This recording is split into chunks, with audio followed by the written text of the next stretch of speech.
جب واقعہ کربلا کو یاد کرو تو کہو کہ یا لیتنا کنا معکم، کاش ہم آپ کے ساتھ ہوتے اور اس عظیم کامیابی میں شریک ہوتے۔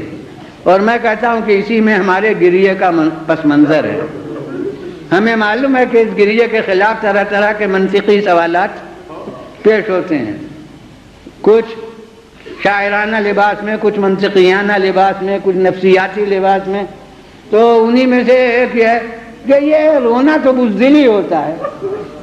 ارے عورتوں کا کام رونا دھونا ہوتا ہے، مردان وغیرہ کو رونے سے کیا مطلب؟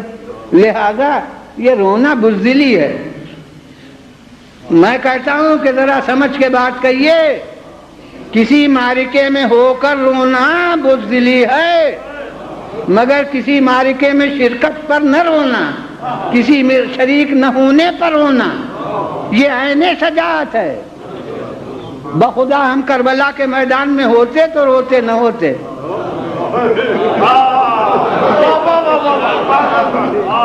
کربلا کے مجاہدین میں کون تھا جو روتا ہوا گیا؟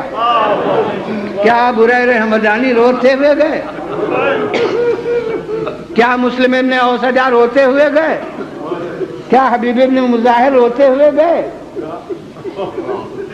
کیا فرزندان عقیل و جعفر روتے ہوئے گئے؟ ارے قاسم بھی اس وقت تک روئے جب تک اجازت نہیں ملی،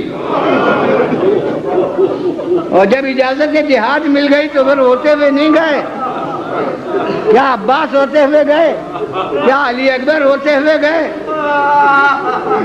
مولا بھی ہمارے عزیزوں کے اوپر روئے، لیکن جب خود میدان میں گئے تو دنیا کہتی ہے کہ ایسا حشاش و بشاش چہرہ تھا کہ کسی زخمی کا ہم نے ایسا چہرہ نہیں دیکھا۔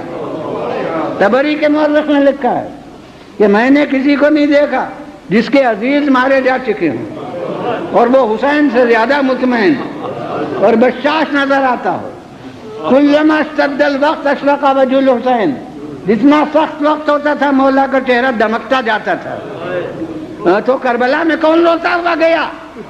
لیکن زین العابدین عمر بھر روئے۔